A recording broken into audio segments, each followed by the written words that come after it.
Bonjour à tous et bienvenue sur la chaîne Maison Chroma by Lorraine, la chaîne où je vous montre comment l'aménagement et la couleur peuvent modifier vos espaces de vie, mais aussi de travail. Je suis Lorraine, décoratrice d'intérieur et coloriste à Montréal et aujourd'hui je vous parle d'un projet très différent de l'habitat, une transformation complète d'un open space triste, blanc, complètement neutre et inutilisé en un espace lounge coloré, chaleureux, accueillant et fun. On va parler usage, ambiance, couleur et bien sûr, il y aura des avant-après qui changent la perception de l'espace. Parce qu'un bureau peut être fonctionnel et agréable à vivre. Donc à l'origine, cet espace faisait partie d'un open space, je dirais classique, avec des murs blancs, de la moquette grise au sol. Malgré quelques contraintes comme des poutres, on a les tuyaux et les câbles au plafond, des murs de briques. C'est un espace qui est quand même très neutre, très blanc, avec des lumières néon très un peu agressives blanches. C'est un espace qui n'était pas du tout utilisé, donc un espace de passage, voire même de stockage. Et donc l'objectif de mes clients, c'était de créer un espace lounge, un espace de repos pour les employés qui travaillent sur place, de créer un espace qui soit coloré, fun, accueillant, chaleureux, qui leur donne envie de se poser, de faire autre chose pendant cette pause de travail et d'en faire un espace fun, où on a envie de jouer, d'échanger, de rigoler. Mais tout ça sans nuire forcément à la concentration et à l'image professionnelle de l'espace, en sachant que cet open space est adjacent à une partie bureau, en fait, qui donne directement sur l'espace lounge. Donc il fallait quand même créer un espace qui soit agréable pour tout le monde, mais qui permette quand même la concentration et le bon travail de ceux qui travaillent à côté. Donc l'objectif, c'était surtout pas de reproduire un salon euh, comme on le ferait à la maison, puisqu'en fait, on n'est pas sur les mêmes objectifs, hein. On cherche vraiment à créer un lieu professionnel. Donc un espace qui soit chaleureux, qui soit facilement identifiable aussi, mais qui soit parfaitement intégré à un environnement de travail. Donc j'ai travaillé sur 3 axes essentiels dans ce projet, qui étaient de structurer l'espace sans le cloisonner, puisqu'on voulait quand même garder cette fluidité de l'espace, ce côté aéré, tout en donnant de la confidentialité un peu à ceux qui travaillent vraiment collés à cet espace de lounge. Ensuite, il fallait créer une ambiance chaleureuse, accueillante, mais que ce soit quand même très maîtrisé. Et enfin, j'ai utilisé la couleur comme un outil puissant pour véhiculer des émotions et des effets spécifiques sur le corps des employés pour les rendre voilà, plus relaxés, plus détendus, mais en même temps pour favoriser leur remise au travail juste derrière. Et je dirais que dans les espaces professionnels, la couleur, elle doit être pensée avec encore plus de justesse que dans un salon ou une pièce de vie à la maison, parce qu'en fait, elle va influencer les comportements, le ressenti, la manière dont on vit la pièce, mais également son efficacité au travail, son état de concentration, sa créativité. Donc en fait, elle va avoir un impact direct sur la productivité des employés et donc forcément sur le résultat de l'entreprise. Donc j'ai apporté 3 solutions à cet espace. Donc la première étape, ça a été de rendre l'usage lisible. En fait, qu'on rentre dans cet espace et qu'on sache immédiatement quel est son rôle dans l'open space, quel est son rôle dans l'entreprise. Et ça est passé par notamment le choix du mobilier, l'implantation qui a été faite dans cet espace. Et grâce à ça, en fait, le lounge est immédiatement identifiable sans créer pour autant de rupture physique avec le reste de l'open space. Donc on a quand même créé une délimitation avec l'espace bureau comme je disais tout à l'heure, mais avec des meubles qui sont très ouverts, qui sont assez bas, des plantes, quelque chose qui va être assez aérien et qui va permettre en fait de délimiter tout en gardant cette fluidité d'espace et cette cohérence d'ensemble. Ensuite, il a fallu structurer l'espace grâce à la couleur. Ici, la couleur, elle a un rôle très important, hein. Elle a un rôle clé. Elle permet en fait d'abord, dans un premier temps, de créer une bulle visuelle dans cet open space qui est quand même très froid, très blanc, qui va être quand même plus enveloppante, tout en restant cohérente avec le reste de l'espace. Donc ici, on ne parle pas de couleur décorative, mais bien de couleur fonctionnelle qui est pensée pour le bien-être des employés. Donc pour ça, j'ai choisi plusieurs couleurs. La première couleur que j'ai choisie, c'est le vert, dans différentes nuances. Mais le vert, en fait, il va permettre d'amener beaucoup de calme. C'est un anti-stress aussi, donc ce qui est quand même parfait pour un espace de pause dans lequel on va venir couper du travail et du stress que peuvent engendrer certaines tâches ou certains dossiers. Donc c'est une couleur qui est quand même idéale pour cet espace.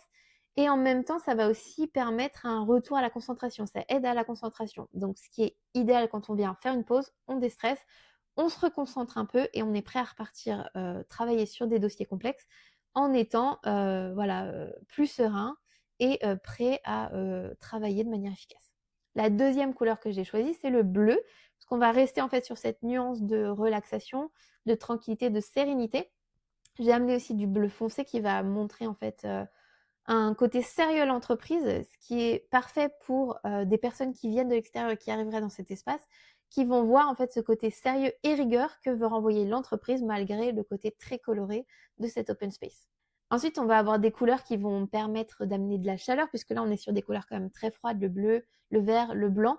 On va amener du jaune et du orange, donc qui vont amener ce côté chaleur évidemment, mais qui vont aussi amener du dynamisme à l'espace, qui vont aussi favoriser les échanges sociaux, donc ce qui est parfait dans un espace de pause dans lequel l'objectif quand même premier de mes clients était de créer un espace d'échange libre, de jeu, de rigolade.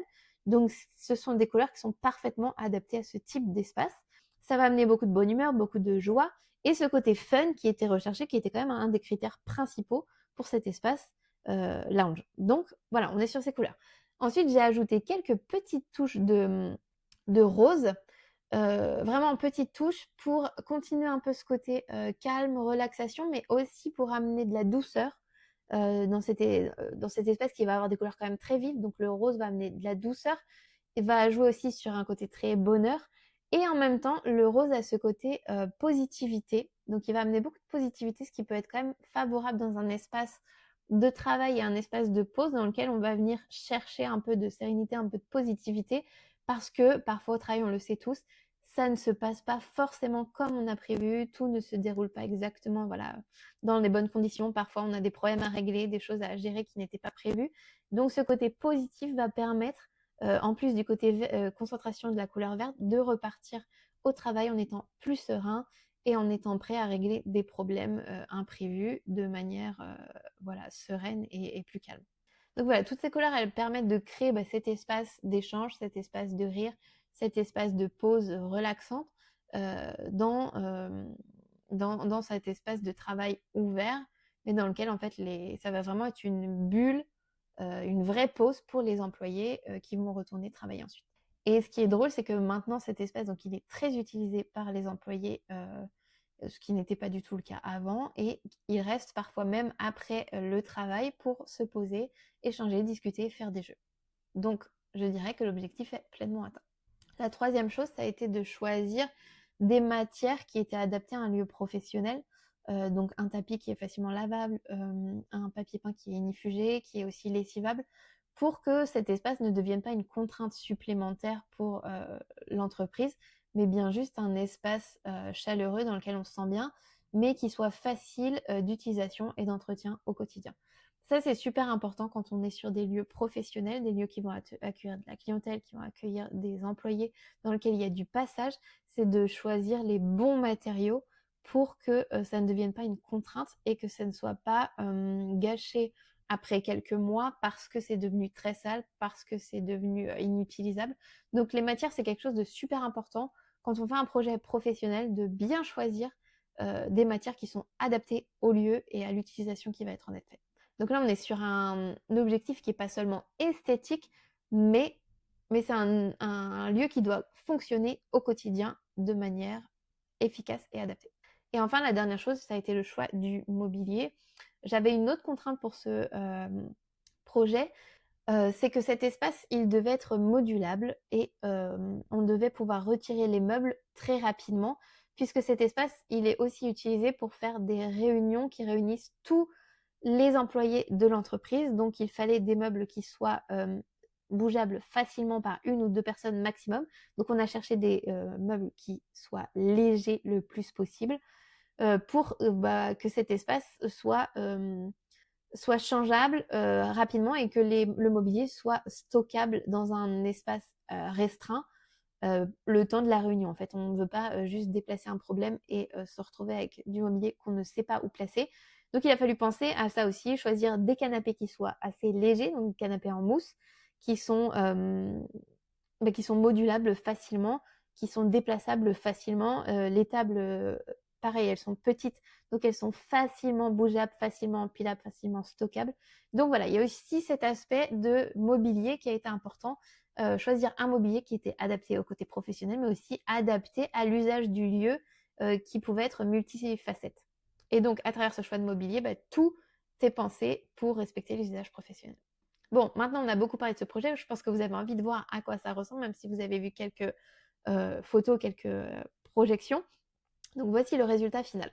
Donc on a un espace lounge qui est clairement identifié, qui est chaleureux, qui est cohérent et qui est beaucoup plus attractif pour les employés qui viennent beaucoup plus facilement passer du temps dans cet espace et qui ne font pas juste leur bureau qui rentrent à la maison. Voilà, ils peuvent passer du temps de qualité avec leurs collègues, avec leurs supérieurs, dans un espace qui est chaleureux, qui est accueillant. Donc on passe d'un espace qui était complètement neutre et sous-exploité à un espace qui fait pleinement partie de l'open space et de l'environnement de travail des employés et de l'entreprise. Dans mes projets professionnels, j'utilise l'aménagement et la couleur comme de véritables outils stratégiques. Et mon rôle, c'est d'aider les entreprises à créer des lieux qui favorisent le bien-être, les échanges et l'engagement de leurs employés sans jamais sacrifier la fonctionnalité de l'espace. Si vous êtes une entreprise ou un professionnel qui avait envie de repenser votre espace, vos bureaux, qui avait envie de créer un restaurant ou un bar dans lequel les gens se sentent bien, dans lequel voilà, qui marque les esprits et dans lequel les gens ont envie de revenir, vous pouvez me contacter pour en discuter et je serais ravie de vous accompagner pour créer un espace qui soit pleinement adapté et qui soit favorable à votre entreprise. Puisque ce qu'il faut savoir, c'est que la plupart des bureaux ou espaces de travail sont des espaces qui sont blancs, qui sont neutres. Et pourtant, ce blanc, cette couleur neutre, en fait, est une source qui favorise les burn-out et le mal-être des employés dans leur travail. Donc, c'est pour ça que le choix des couleurs dans une entreprise, dans des bureaux, dans un lieu de vie, de passage de clients est ultra important pour moi et essentiel puisque ça va jouer directement sur le bien-être des personnes qui vivent cet espace, mais aussi et surtout sur la rentabilité de votre entreprise puisque un employé qui est bien concentré, qui est performant, eh bien ça va forcément favoriser le développement de votre entreprise. Et c'est pour ça que chaque lieu a une couleur spécifique. Par exemple, si on cherche un lieu de concentration, mais on ne va pas choisir la même couleur que si on va être sur un espace qui est voué à la créativité ou un espace où on va devoir prendre des décisions rapidement. Ça ne sera pas la même couleur. Si on veut un espace dans lequel les échanges sont primordiaux. Voilà, donc chaque espace va avoir une couleur qui est plus adaptée qu'une autre. Et c'est pour ça que je suis là, pour vous accompagner à choisir la bonne couleur pour votre espace, pour favoriser le développement de votre entreprise en choisissant des couleurs adaptées aux différentes activités qui vont avoir lieu dans cet espace. Et si ce type de transformation vous intéresse, je vous invite à vous abonner pour plus de conseils et de nouvelles vidéos, conseils aménagement et couleurs, que ce soit pour des particuliers ou des professionnels. Et surtout, n'oubliez pas, votre intérieur mérite de raconter votre univers. Je suis Lorraine et chez Maison Chroma, chaque couleur a son histoire et la vôtre commence ici.